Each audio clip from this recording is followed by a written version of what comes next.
श्री राम जय राम जय जय राम, श्री राम जय राम जय जय राम, श्री राम जय जय राम, श्री राम जय जय राम।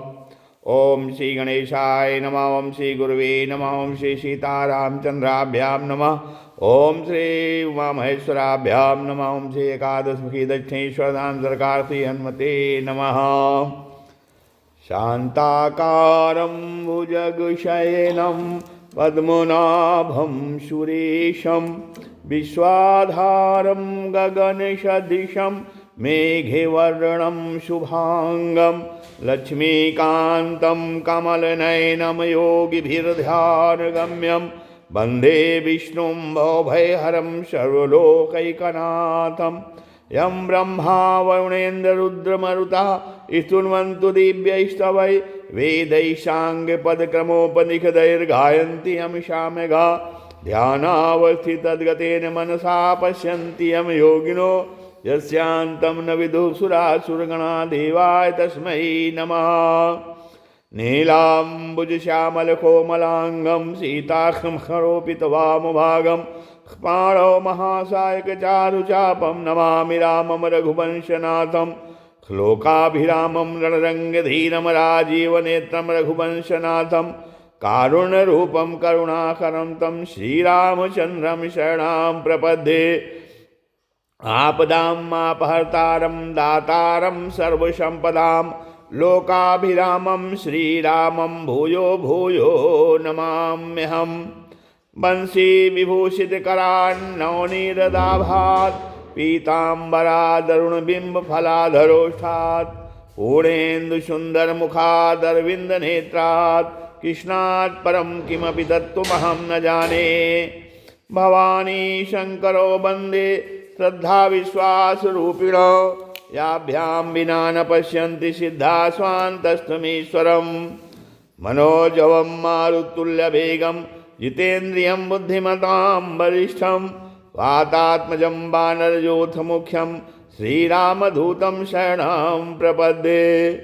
मूकं करोति वाचालं पङ्गुं लङ्घयते गिरिं, यत्कृपातमहं वन्दे परमानन्दमाधवम्। गुरुर्ब्रह्मा गुरुर्विष्णु गुरुदेवो महेश्वरः, गुरु साक्षात् परब्रह्म तस्मै श्रीगुरुवे नमः। अज्ञानान्धकारस्य ज्ञानाञ्जनशलाकया चक्षुरुन्मीलितं येन तस्मै श्रीगुरुवे नमः। श्रीराम जय जय राम, श्रीराम जय जय राम।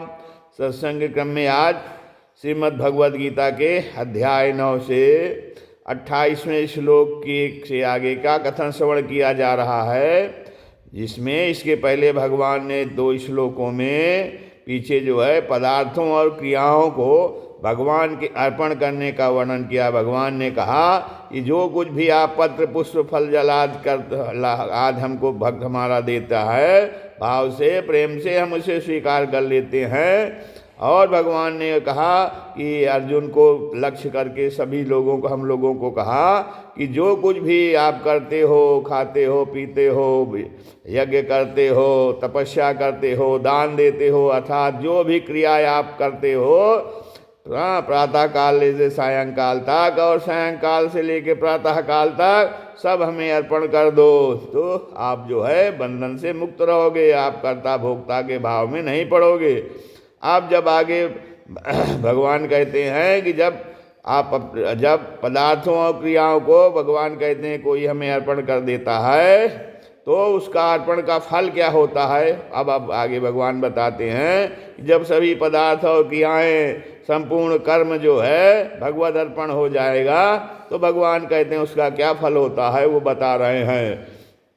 शुभाशु फलैरेवं मोक्षसे कर्म बंधनैः, संन्यास योग युक्तात्मा विमुक्तो मामुपैष्यसि। अब भगवान कहते हैं कि हे अर्जुन, इस प्रकार जो है कि जो भक्त मेरे अर्पण करने से जिनसे कर्म बंधन होता है, तो ऐसे शुभ विहित और अशुभ निषिद्ध अर्थात संपूर्ण कर्मों के फलों से तो मुक्त हो जाएगा। तो भगवान ऐसे कहते हैं अपने सहित सब कुछ मेरे अर्पण करने वाला और सबसे मुक्त हुआ, तू मेरे को प्राप्त हो जाएगा। जब सारे कर्म भगवान को अर्पण कर दिए जाते हैं तो जो है भगवान कहते हैं कि सब कुछ अर्पण करने के बाद जो है तुम मुझको प्राप्त हो जाओगे। शुभाशुभ फलैरेवं मोक्षसे कर्म बंधनैः।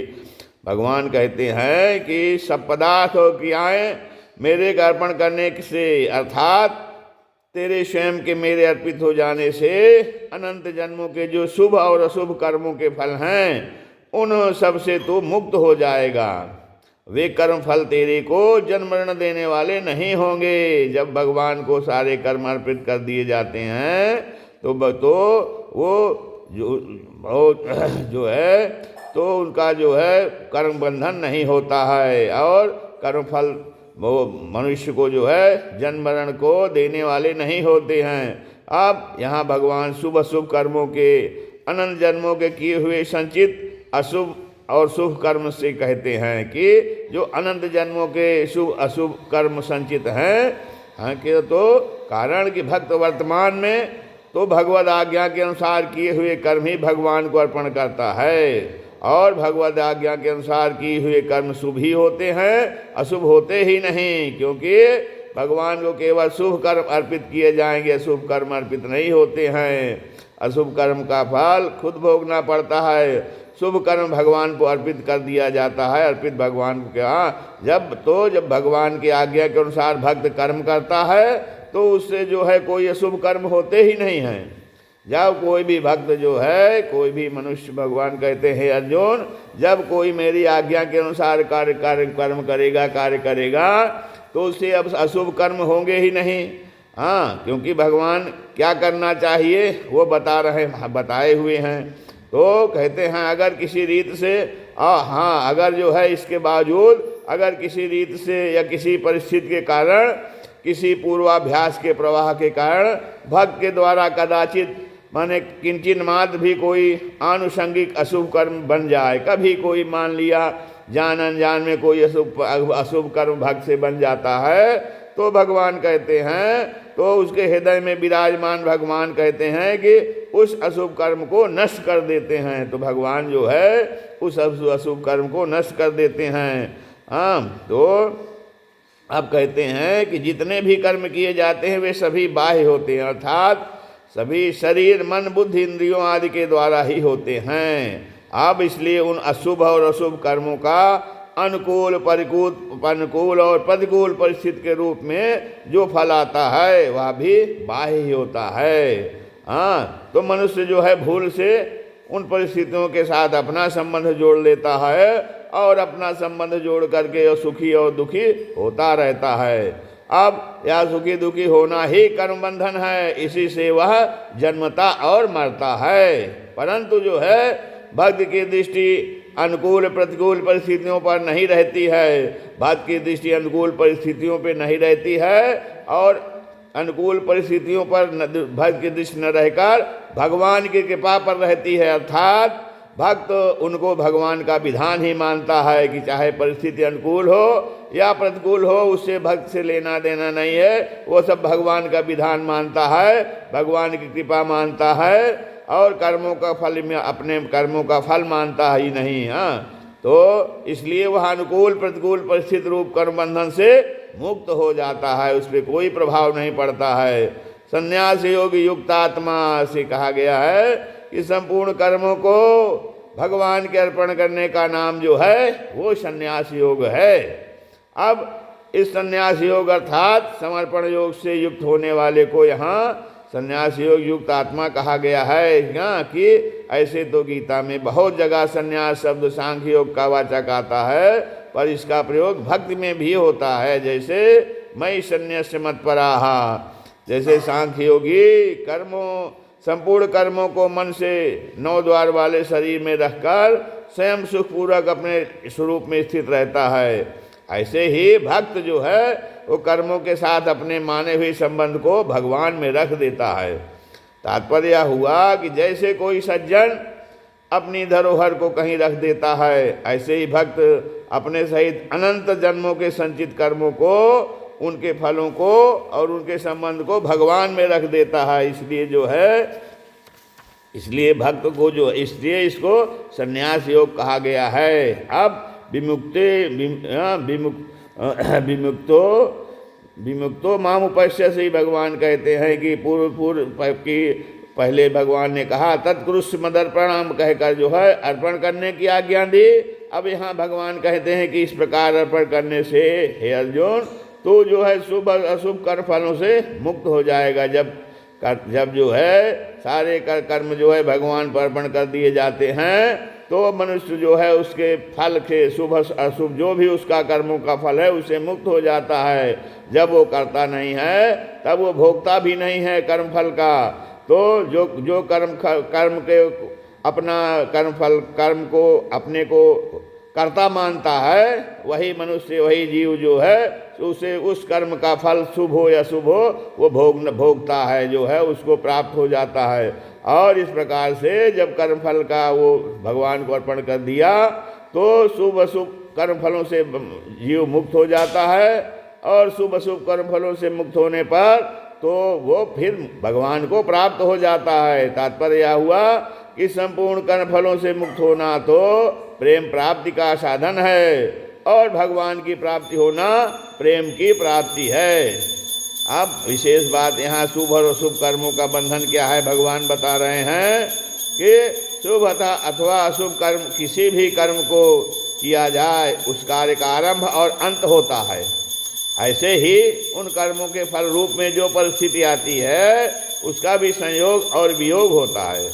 तात्पर्य यह हुआ कि जब कर्म और उनके फल निरंतर नहीं रहते तो फिर उनका साथ संबंध निरंतर जो है कैसे रह सकता है। और परंतु जब कर्ता जो है कर्म करने वाला कर्मों के साथ अपनापन कर लेता है तब उसका फल के साथ संबंध जुड़ जाता है।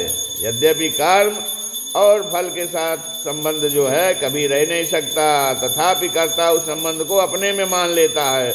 वो मानता है कि ये कर्म हमने किया है। हाँ, अब जब कर्ता उस संबंध को अपने में मान लेता है, कर्ता स्वयं स्वरूप से नित्य है, इसलिए उस संबंध को अपने में स्वीकार करने से वह संबंध भी नित्य प्रतीत होने लगता है। अब कर्ता जो है शुभ कर्मों का फल चाहता है जो कि अनुकूल परिस्थिति के रूप में सामने आता है। शुभ कर्मों का फल जाएगा तो अनुकूल परिस्थिति हो गई और उस परिस्थिति में वह जो है कर्ता जो है सुख मानता है, कर सोचता है कि ये तो सुख है। आज जब तक इस सुख की चाहना रहती है तब तक वह दुख से बच नहीं सकता। अगर सुख की चाहना है तो दुख से बच नहीं सकता, कारण कि सुख के आदि में और अंत में दुख ही रहता है। हाँ, तभी तो जब दुख रहता है प्रारंभ में तब सुख आता है तो अनुभव होता है, और जब फिर सुख समाप्त हो जाता है दुख आ जाएगा तभी होता है। हाँ, कि प्रतिकूल परिस्थिति आ गई तो सुख के आदि में सुख जो है तो है, सुख के पहले भी दुख रहता है और अंत में भी दुख रहता है, तथा सुख से भी प्रतिक्षण स्वाभाविक वियोग होता रहता है। और जिसमें सुख रहता है वो सुख भी प्रतिक्षण जो है वो वियोग होता रहता है, अर्थात नष्ट होता रहता है, समाप्त होता रहता है। अब जिसके वियोग को यह प्राणी जो है जीव नहीं चाहता उसका वियोग तो हो ही जाता है, यह नियम है। अब जीव जो है मनुष्य जो है सुख का वियोग नहीं चाहता है, लेकिन फिर भी सुख का वियोग हो जाता है। वो तो नियम है कि सुख आएगा तो सुख चला जाएगा, दुख आएगा तो दुख चला जाएगा। हाँ, तब तात्पर्य यह हुआ कि सुख की इच्छा को यह नहीं छोड़ता जीव और दुख इसको नहीं छोड़ता।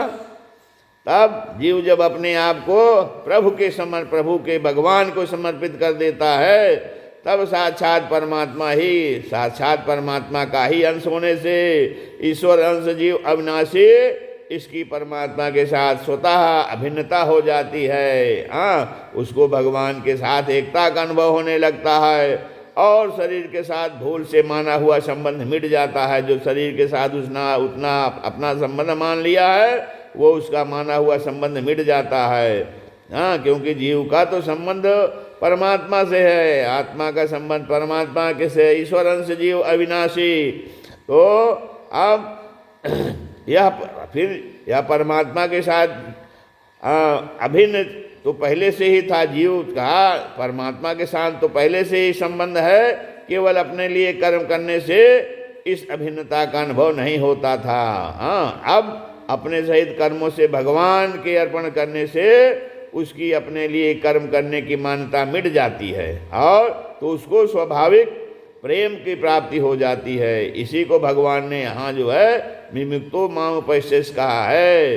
अब जब यह जीव अपने आप को भगवान के समर्पित कर देता है तो फिर उसके सामने जो कुछ अनुकूल परिस्थिति या प्रतिकूल परिस्थिति आती है वह सब दया और कृपा के रूप में परिणत हो जाती है। तात्पर्य है कि जब उसके सामने अनुकूल परिस्थिति आती है तब वह उसमें भगवान की दया को मानता है और जब प्रतिकूल परिस्थिति आती है तब वह उसमें भगवान की कृपा को मानता है।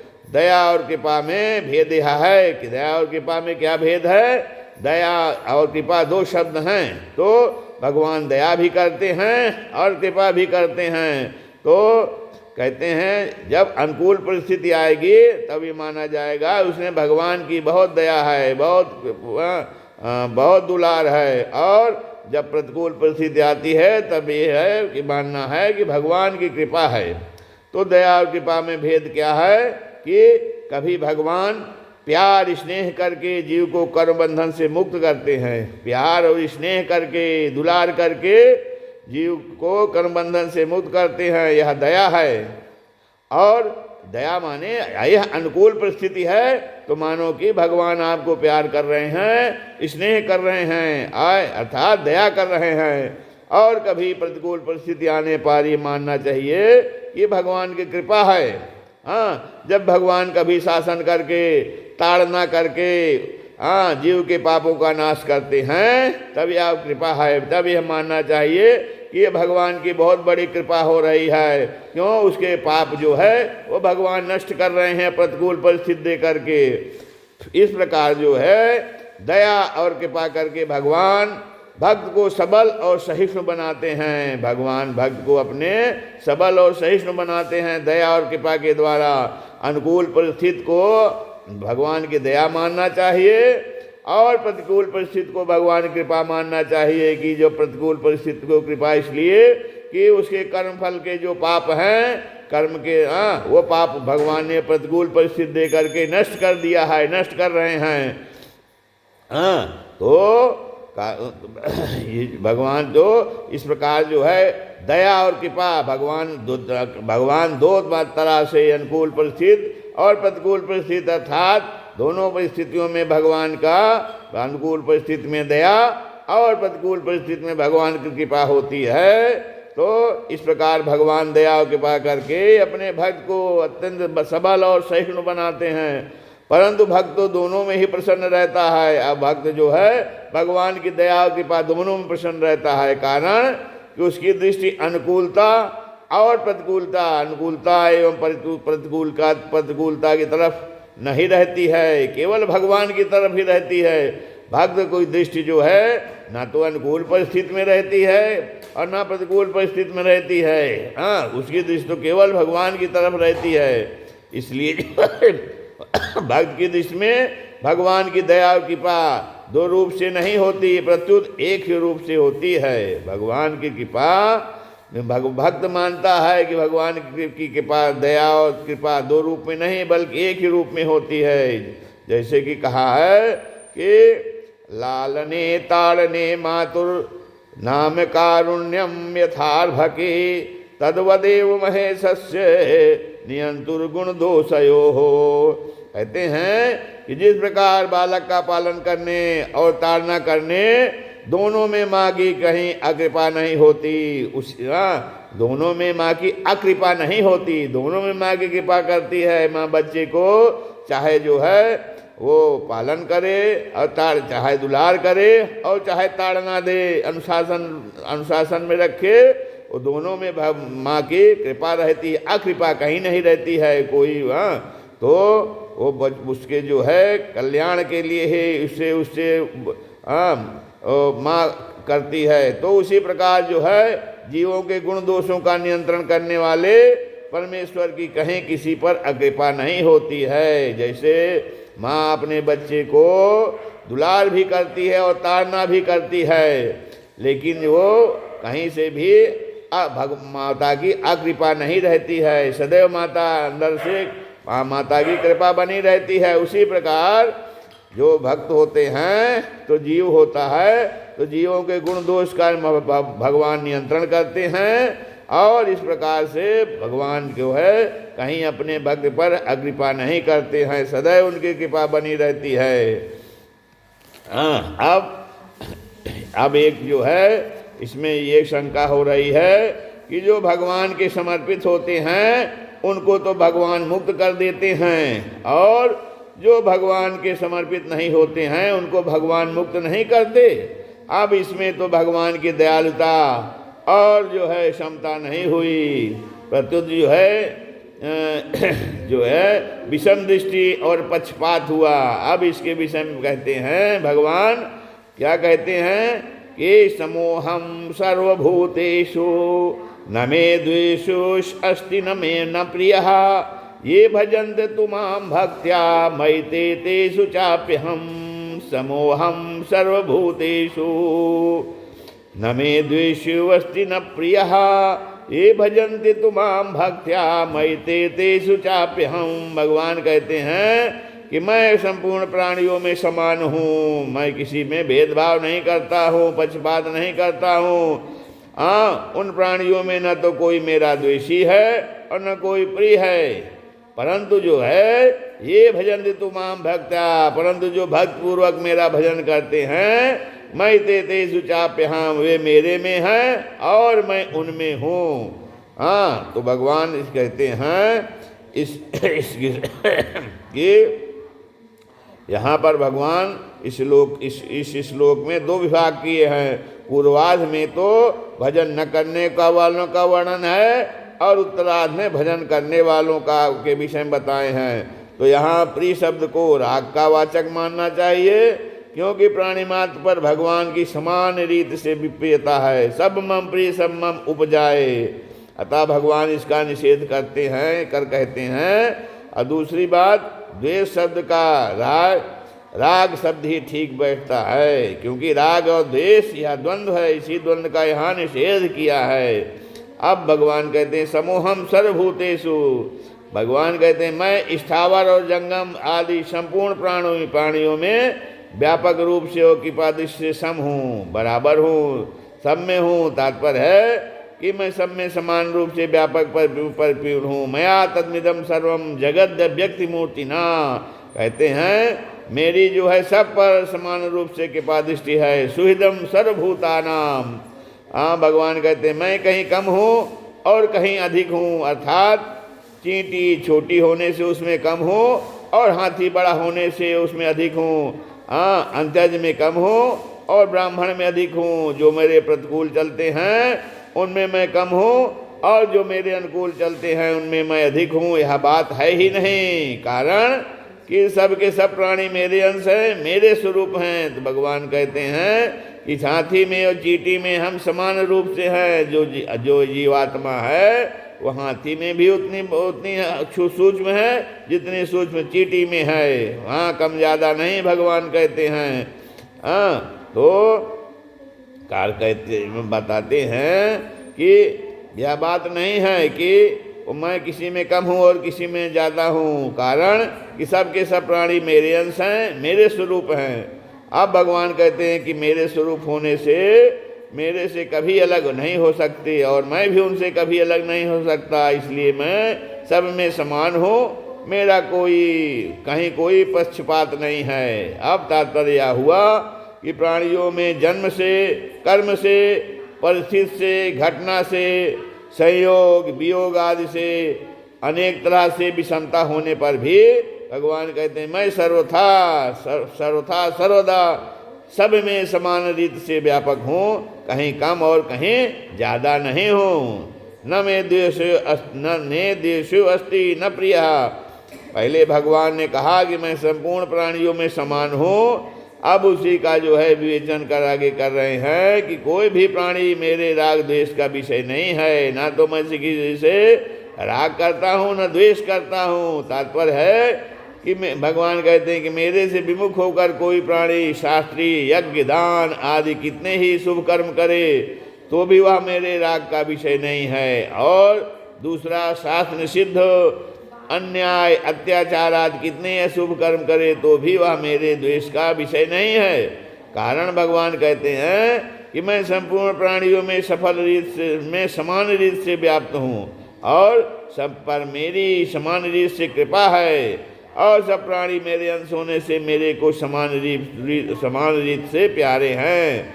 हाँ, भगवान कहते हैं यह बात जरूर है कि जो सकाम भावपूर्वक शुभ कर्म करेगा वह ऊंची गति में जाएगा और जो अशुभ कर्म करेगा वह नीची गति में जाएगा, अर्थात नरकों तथा 84 लाख योनियों में जाएगा जो अशुभ कर्म करेगा।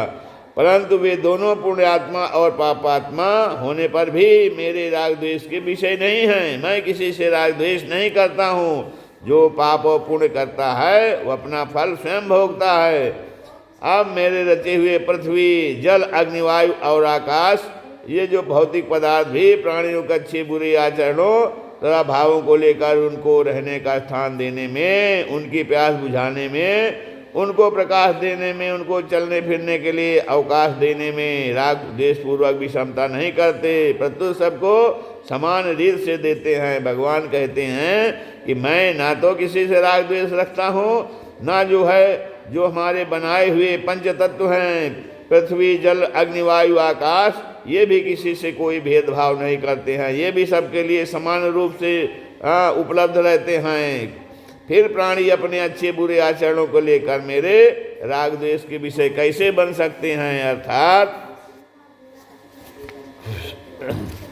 भगवान अर्थात जो है कि नहीं बन सकते हैं, कारण कि वे साक्षात मेरे ही अंश हैं, मेरे ही स्वरूप हैं। तो भगवान कहते हैं जैसे भगवान कहते हैं हम तो किसी से राग द्वेष नहीं करते, वैसे ही हमारे जो बनाए हुए पंचभूत हैं, पंच महाभूत हैं, पृथ्वी, जल, अग्नि, वायु और आकाश, वो भी किसी से भेदभाव नहीं करते, सबको समान रूप से उपलब्ध हैं।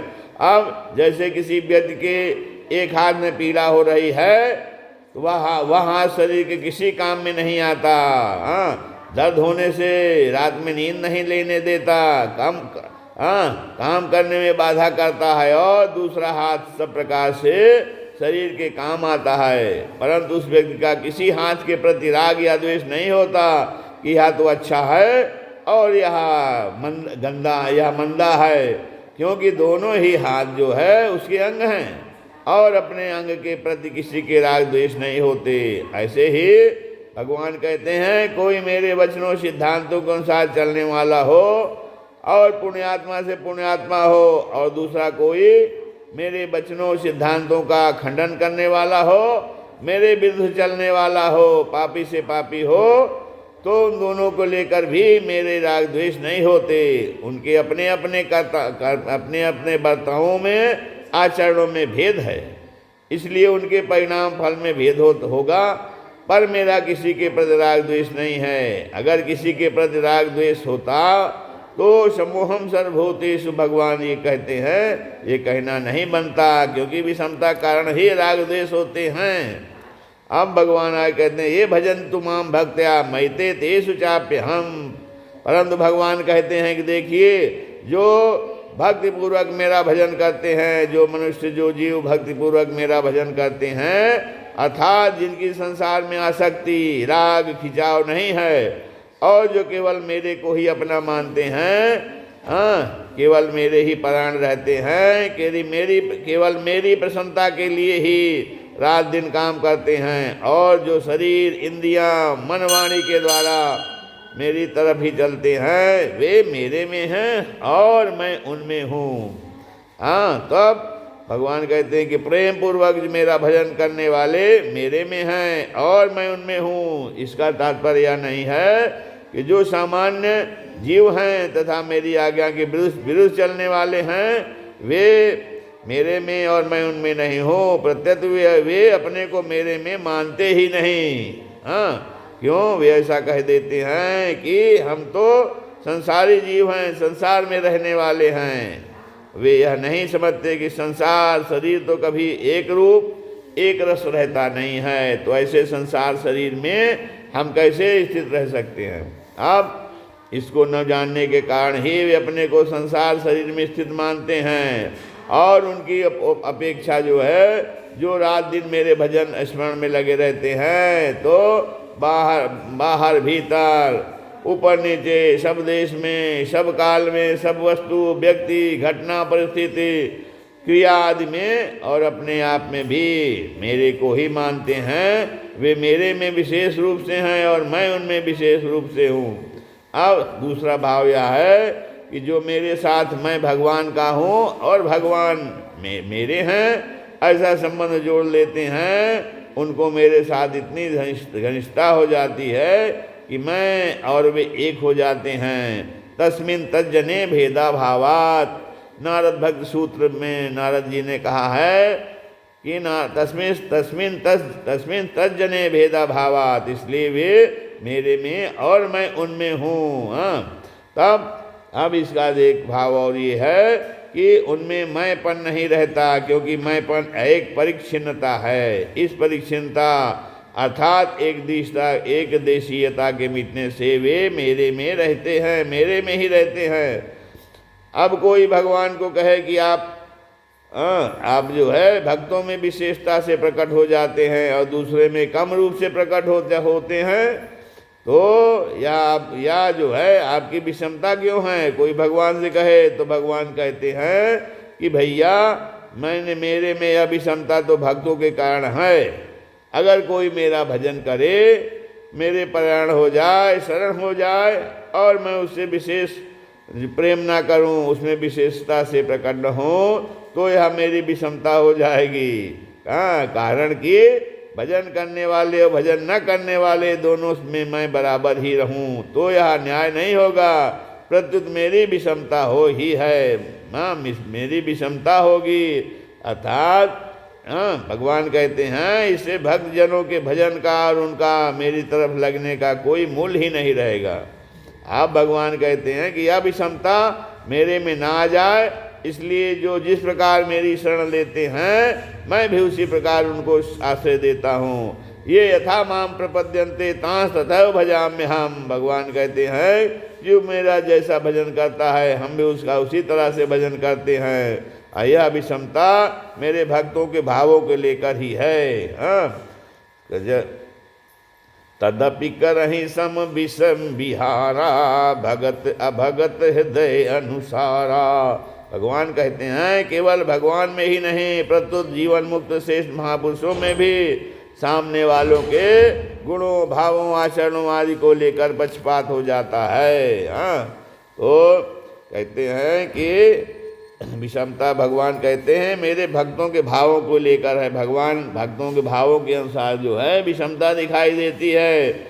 जैसे भगवान कहते हैं, जैसे देखिए उदाहरण है, दृष्टांत है कि जैसे कोई पुत्र जो है अच्छा काम करता है तो सुपुत्र कहलाता है और खराब काम करता है तो वो कुपुत्र कहलाता है। तो या सुपुत्र और कुपुत्र का भेद तो उनके आचरणों के कारण होता है और माँ बाप के पुत्र भाव में कोई फर्क नहीं पड़ता। गाय के थनों में जो है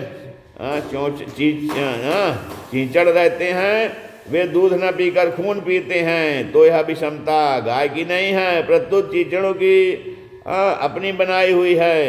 अब बिजली के द्वारा कहीं बर्फ जम जाती है और कहीं आग पैदा हो जाती है, तो यह विषमता बिजली की नहीं है, प्रत्युत यंत्रों की है। ऐसे ही जो भगवान में रहते हुए भी परमात्मा भगवान को नहीं मानते, उनका भजन नहीं करते, तो यह विषमता उन प्राणियों की ही है, भगवान की नहीं है। जैसे लकड़ी का टुकड़ा, कांच का टुकड़ा और आदि शीशा, इन तीनों में सूर्य की कोई विषमता नहीं है, परंतु सूर्य के सामने धूप में रखने पर लकड़ी का टुकड़ा जो है सूर्य की किरणों को रोक देता है, कांच का टुकड़ा किरणों को नहीं रोकता और आदि शीशा किरणों को एक जगह केंद्रित करके अग्नि प्रकट कर देता है। तात्पर्य है कि यह विषमता सामने आने वाले पदार्थों की है, सूर्य की नहीं। अब सूर्य की जो किरणें हैं तो सब पर एक समान पड़ती हैं। वे पदार्थ उन किरणों को जितनी जकड़ लेते हैं उतनी ही वे किरणें उनमें प्रकट हो जाती हैं। ऐसे ही भगवान जो है, भगवान सब प्राणियों में समान रूप से व्यापक हैं, परिपूर्ण हैं, परंतु जो प्राणी भगवान के सम्मुख हो जाते हैं, भगवान का और भगवान की कृपा का प्राकट्य उनमें विशेषता से हो जाता है। हाँ, जो है प्राणी भगवान के सम्मुख हो जाते हैं। सन्मुख हो जीव मुह जब हैं, जन्म कोटि अघनासहीं तब हैं। तो भगवान के जो प्राणी सम्मुख हो जाते हैं, भगवान का और भगवान कृपा का प्रकट उनमें विशेषता से हो जाता है। अब उनकी भगवान में जितनी अधिक प्रीता होती है, भगवान की भी उतनी ही अधिक प्रीता प्रकट हो जाती है। वे अपने आप को भगवान को दे देते हैं, तो भगवान भी अपने आप को उनको दे देते हैं। इस प्रकार जो है भक्तों के भावों के अनुसार ही भगवान की विशेष कृपा प्रीता आदि प्रकट होती है। अब तात्पर्य यह हुआ कि मनुष्य सांसारिक राग के कारण ही अपने को संसार में मानता है। जब मनुष्य भगवान का प्रेम पूर्वक भजन करने लग जाते हैं, तब उनका सांसारिक राग मिट जाता है और वे अपनी दृष्टि से भगवान में हो जाते हैं, भगवान में हो जाते हैं और भगवान उनमें हो जाते हैं। अब भगवान की दृष्टि तो वे भगवान की दृष्टि से तो वे वास्तव में भगवान में ही थे और भगवान भी उनमें थे। केवल राग के कारण वे अपने को भगवान में और भगवान को अपने में नहीं मानते थे। अब भगवान ने फिर यहाँ भजंती जो कहा है, भजंत पद से वे सर्वनाम पद दिया है, जिसका तात्पर्य है कि मनुष्य किसी भी देश के हों, किसी भी वेश में हों, किसी भी आरंभ के हों, किसी भी संप्रदाय के हों और किसी भी वर्ण के हों, किसी भी आश्रम के हों, कैसी ही योग्यता वाले हों, वे अगर भक्तिपूर्वक मेरा भजन करते हैं, भगवान कहते हैं, तो वे मेरे में और मैं उनमें हूँ। अब अगर भगवान यहाँ किसी वर्ण आश्रम संप्रदाय जाति आदि को लेकर कहते, तब तो भगवान में विषमता पक्षपात का होना सिद्ध हो जाता। परंतु भगवान ने वे पद से सबको भजन करने की और मैं भगवान हूँ और भगवान मेरे हैं इसका अनुभव करने की पूरी स्वतंत्रता दे रखी है। श्री राम जय जय राम। श्री